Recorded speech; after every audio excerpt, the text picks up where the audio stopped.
There's a myth out there that you can only hear spirit messages a certain way. I challenge that myth. When I was first developing my intuition, I thought it had to come in one specific way, but it doesn't, which is really great, right? When I was reading books and trying to soak in every single thing I could to tap into my intuition, I got really frustrated because I just heard, it happens when it happens. Oh my goodness, I'm breaking a lot of myths here and busting them. I created a step-by-step way to develop your intuition because I believe so wholeheartedly that you get to tap into your intuition through your unique intuitive language. Yes, you were born with a language, you just probably didn't have any support in developing it. So today I'm going to be talking about developing your intuition. And do you have clairvoyance, clairaudience, clairsentience, or claircognizance? So stay tuned.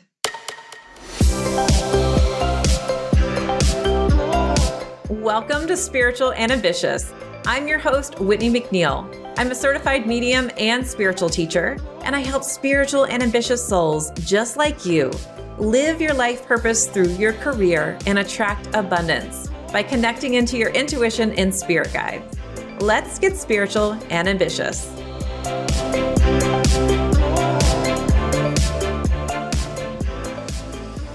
Thanks for joining me here. And before we get into this episode, if you haven't joined my live free intuition and spirit guide masterclass, how to clearly communicate with your spirit guides and kickstart your intuition, do that now. The link is in the show notes. And I'm going to start this episode out with a spirit message through my Oracle card deck. So the very first message I got was, you are on the right path. Everything is coming together. This is the synchronicity card. So if you have my deck, you'll see this little signpost that says, hey, this is the path along your destiny. Sometimes you can find feathers or get those little hunches like, oh yeah, I've been here before, maybe even deja vu, and that's leading you to your right path. Now, the next card I have here is the Protector Guide. It's time to set boundaries with someone. So you can actually call on the Protector Guide to help you with really buffering your energy if you know that you're going to have a hard conversation with someone, or you just need a little extra support. But this is about boundaries. So where in your life do you feel like you need to set more boundaries?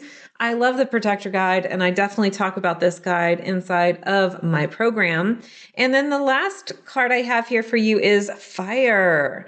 Indulge in your passions. Spirit is lighting a fire under your ass. Oh yeah. If you haven't gotten my card deck yet, you know that I throw a couple little words like that out here and there. This is really about stop thinking so much and lean into what your passion is, that fiery, let's do this. Maybe you've been too serious about some things, or you've been too restrictive about some things.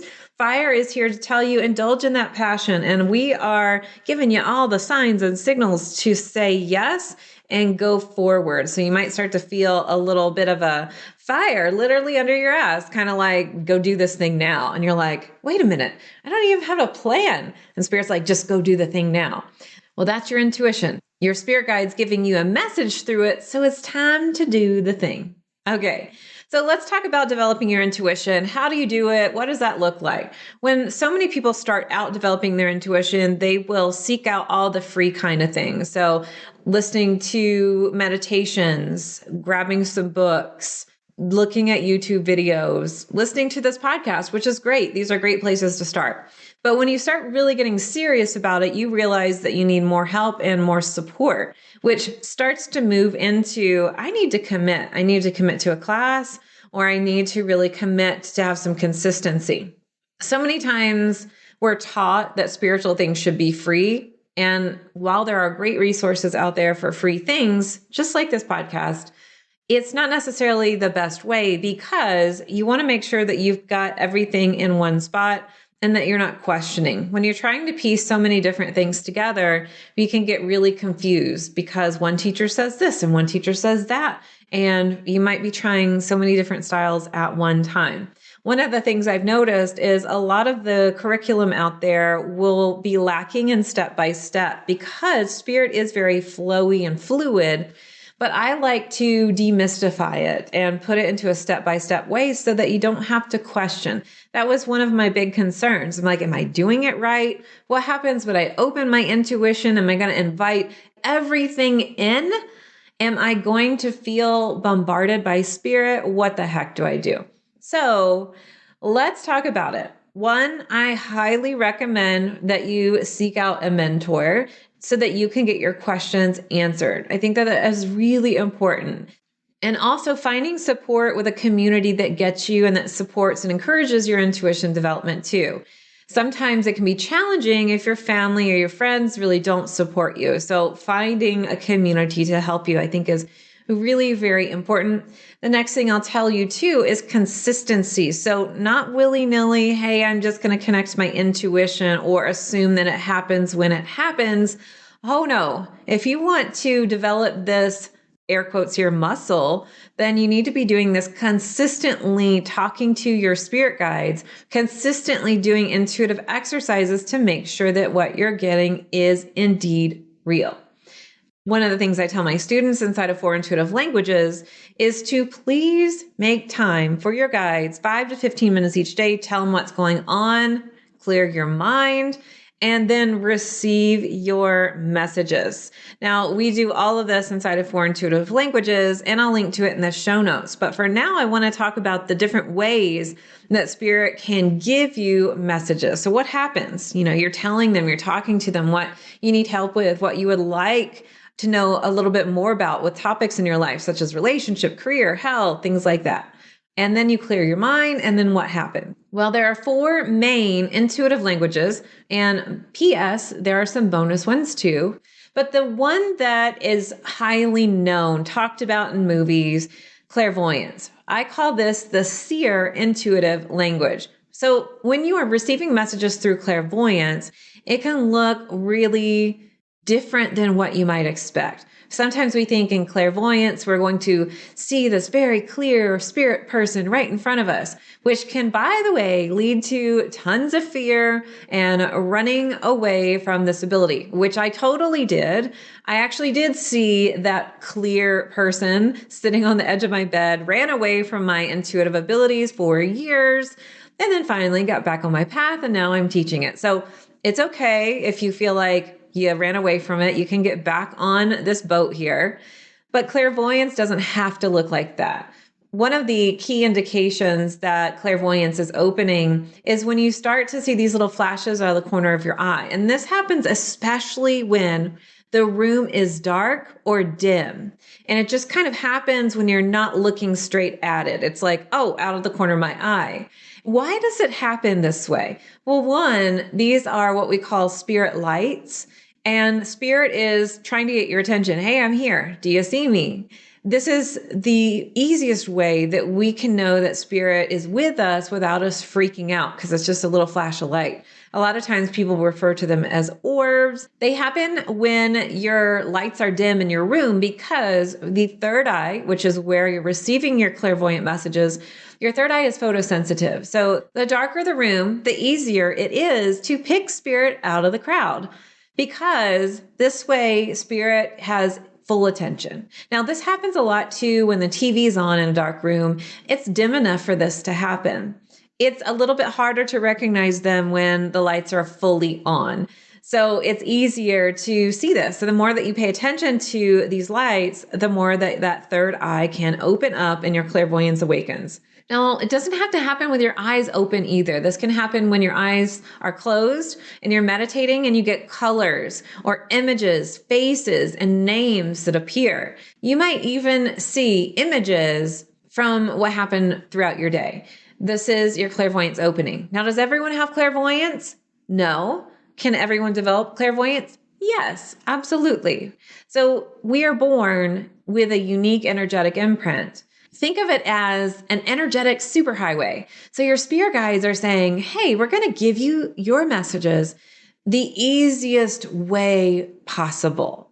So If you are not clairvoyant, no worries, you can develop it, but I'm always going to encourage you to lean into your intuitive language. If you are clairvoyant or you didn't know you were, hopefully this gives you a little bit more understanding of what it actually can look like. Now, clairvoyant messages can come in really quickly. And this is the same for all the intuitive languages. Sometimes we're expecting this huge symbol to just go, boom, here I am. Doesn't really happen like that most of the time. Usually spirit is very light and quick and fast. And so it's really important to develop your energetic sensitivity and your intuition so you can fully recognize the messages. I'm going to move on to the next language, clairaudience. This is hearing spirit. And if you're familiar with the way I teach, I'm going to say this is the owl intuitive language. Clairaudience is hearing through the ears. So hearing spirit messages and your intuition. Now, this can sound like someone's talking, and I've been in this place before where I'm thinking somebody must be right outside my window or someone must be in the house.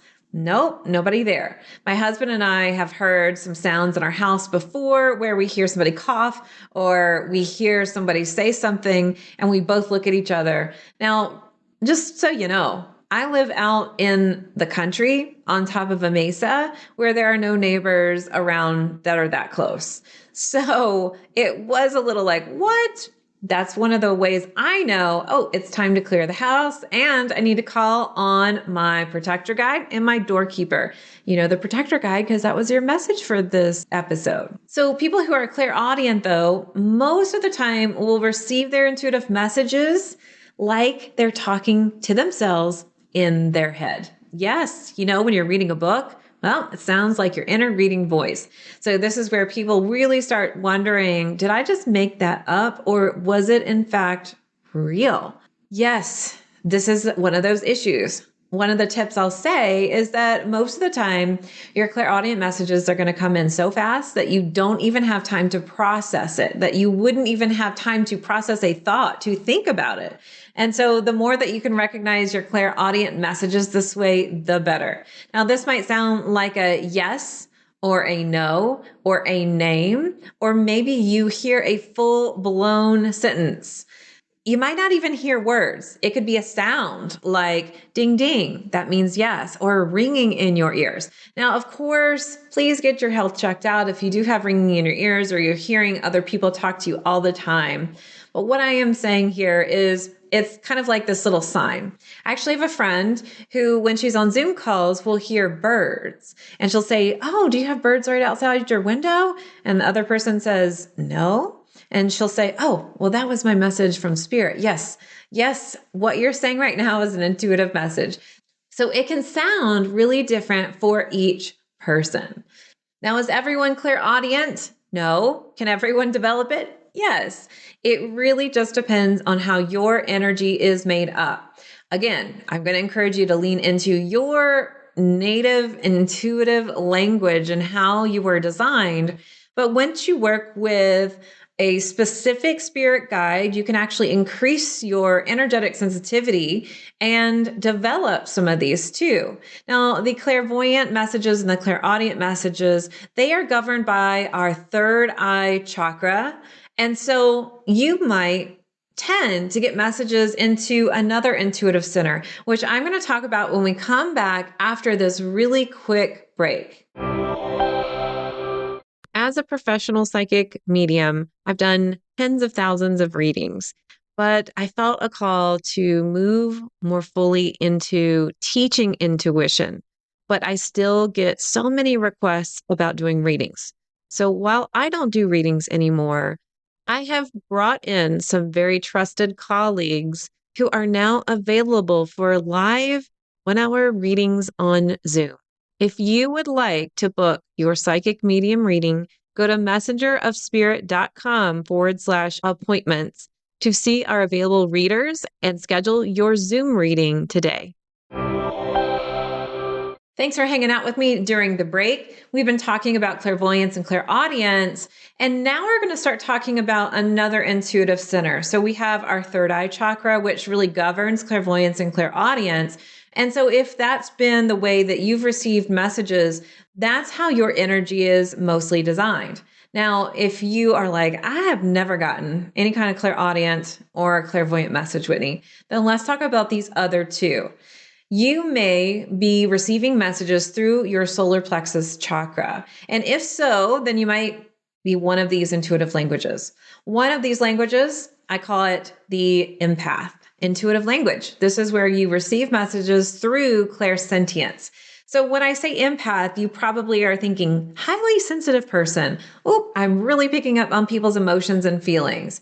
Yes, you can definitely pick up on emotions or those gut feelings. So this is one way that spirit can communicate. And if you phrase a question to your spirit guide, such as, hey, what do you think about XYZ? Do you feel like this would be a great addition to my path? Or however you want to frame that, you might feel a hell yeah or a hell no. So you'll feel that in what we say our gut. However, that's not just limited there. If you're a clairsentient, you can also pick up on sensations coming from spirit too. I have had colleagues, students, and even myself feel spirit on my body.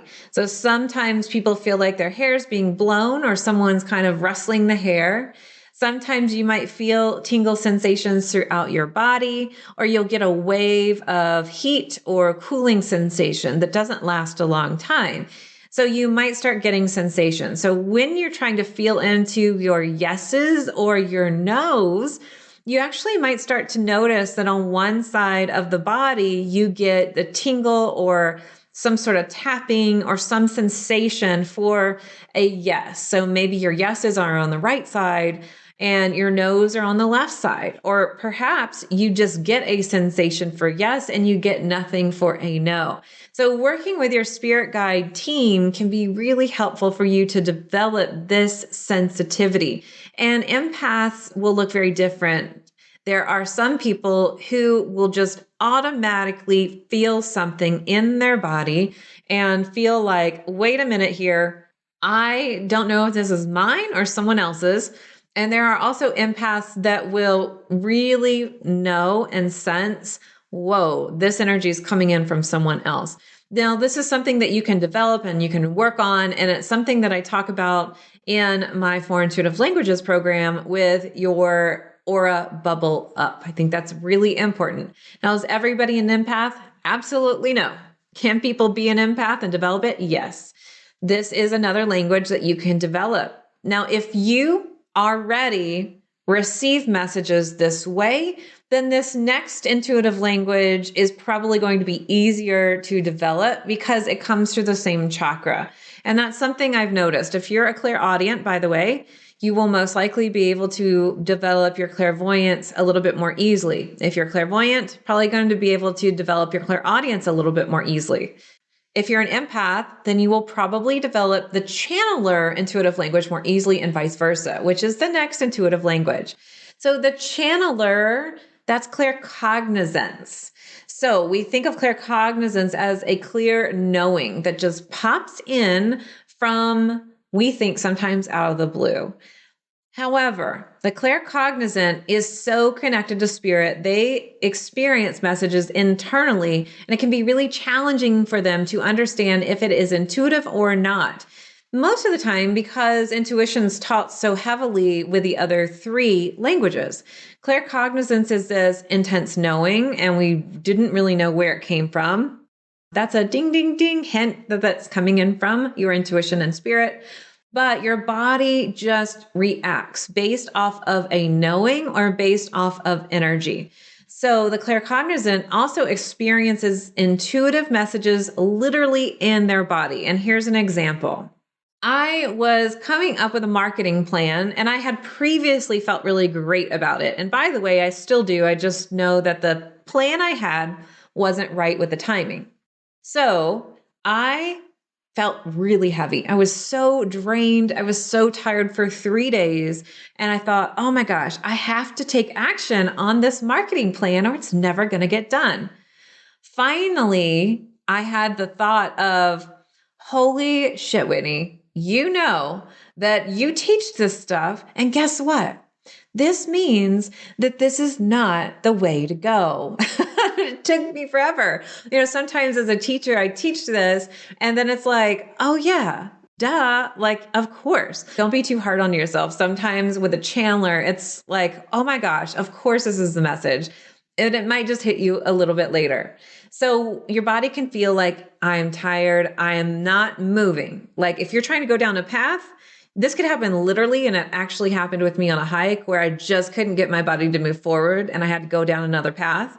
And this can happen metaphorically, where we're talking about a path you've committed to, you're moving forward in the direction, and your body says, nope, I'm going to make it impossible for you to move forward because this is not the right way. This is the channeler. So when you get really excited and it's a yes, and when I say excited, I mean your body has all this energy. That is an example of it's yes, we are moving forward. This is where it is. This can also come in the form of inspiration, where you just feel really inspired to tell somebody something, or you feel really inspired to look something up on the internet, or you feel really inspired to write. This is all using your body from intuition. So you're using your body, you're reacting to a message, and it just hasn't necessarily registered that that's what's happening. So the channeler usually thinks they're not intuitive. They're like, I don't have clairsentience, don't have clairaudience, and I don't see spirit. Well, then you most likely are a channeler and you just didn't realize it was intuitive. You might have thought it was your reactions or who knows what you thought, but you most likely are a channeler. Now, is everyone a channeler? Nope. Can you develop it? Yes. So I think you've gotten the recap here. You can have one of these languages. You can have some of them or all of them. And the great thing is you can develop all of them. And I highly encourage you to do it because your intuitive language changes throughout the years. We are breathable energy beings. We evolve, we shift, and we change. And so does our energy, which means our energy system and how we receive our intuitive messages. That's why it's really important to develop all of these languages. All right. Well, if you haven't joined my free live intuition and spirit guide masterclass, I hope that you sign up. And I would love to see you inside of my program for intuitive languages. I will be back next week with a brand new episode. But until then, here's to staying spiritual and ambitious.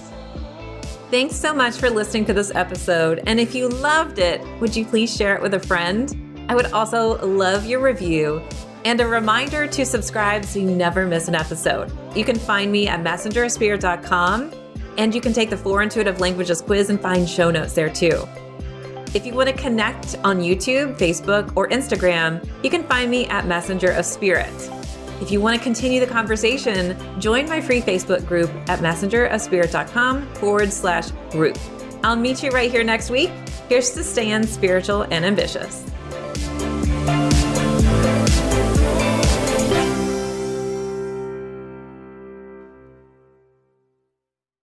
This podcast is part of the Sound Advice FM network.